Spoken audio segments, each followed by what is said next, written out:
Radio Rahim with Eddie Hearn. I'm back on your side of the pond. We know it's a big fight when Radio Rahim's in town. That is kind of you to say. Also very true. And you have yet another big fight. It's a bit like Michael Buffer. You know, when Buffer's in town, you know it's a big fight. And that's the same with Radio Rahim. Eddie, that is the greatest compliment you've ever given me and my goal in the sport. So thank you for acknowledging that. And when I'm here, most of the time, if not always, it's your fight that's the big one. Yeah, absolutely. Today, the fight might not be the biggest news of all. We knew the fight was coming for some time. We did not know, however, how this relationship with you and Joshua might pan out long term. I don't know if I can recall another time when someone signed a career contract to the end of an athlete's career. That's quite the bit of loyalty Joshua's offered you. What is it as a promoter that you must then offer or deliver in return for that type of loyalty?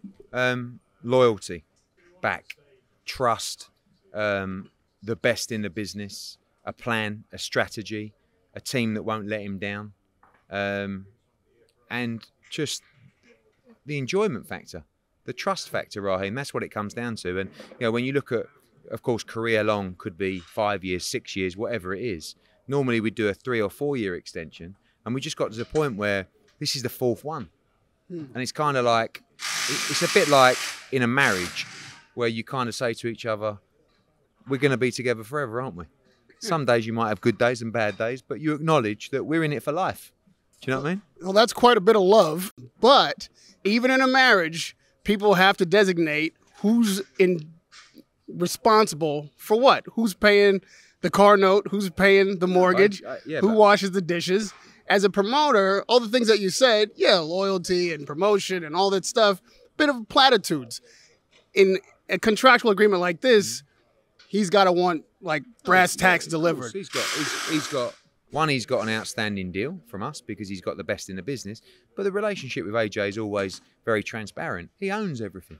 He's the boss. Do you know what I mean? And that model has worked fantastically well for him. We promote the shows, we deliver for him, we drive the revenues. Obviously, he's made an absolute fortune in his career. There's been mainly a very smooth road. One little bump back in 2019 at Madison Square Garden, which was quickly overturned. But it's a trust in us to deliver the right fights, to deliver the financial rewards, and to plan his career. 258, his management company, we have a great relationship with. You know, other pieces of business there, additional partnerships. But generally, it was, these guys are my team and they will continue to be my team for the rest of their career. They will maximize my earnings. They will make sure that I'm looked after. They will make sure I'm in the right fights. They will make sure that I'm protected contractually and through the snakes of the game. And it was just got to a point where this one around was, let's make this the final one. Well, ironically, we hear a stage being built and reconstructed, and that's something that is pretty persistent in boxing, having to go back to the drawing board. You mentioned 2019. Just before that fight, you were talking about Joshua becoming a superstar in the States. He's certainly better known now than he was then, but maybe not for the right reasons in 2019. But the other thing that you offered to deliver was a unified, undisputed heavyweight title. In the sense that neither one of those goals have been accomplished, how important was that to Joshua then as opposed to now? Both regards, being a global star, especially in the States, and having an opportunity to fight for the undisputed heavyweight title.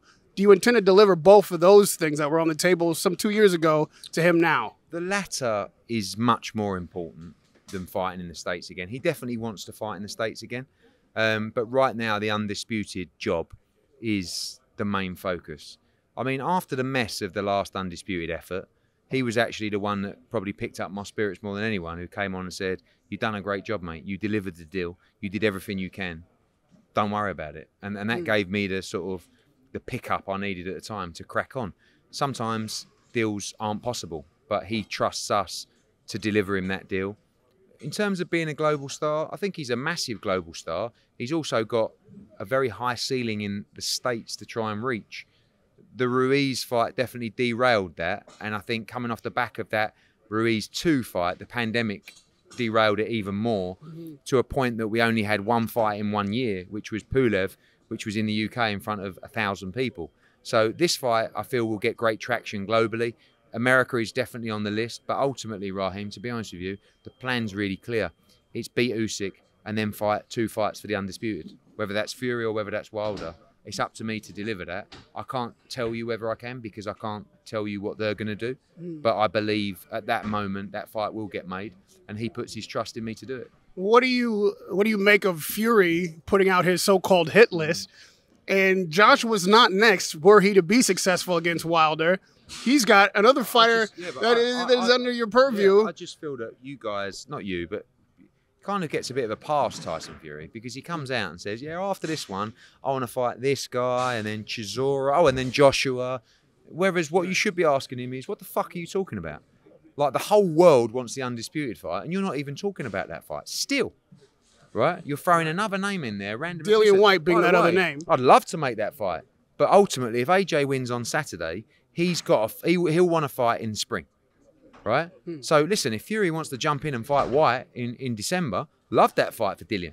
By the way, Dillian's got to beat Otto Wallin on October 30. No given. So you're asking me these questions, but at the same time, I'm the only one that's ever preaching, yes, this is just what we want. It's the only thing we want.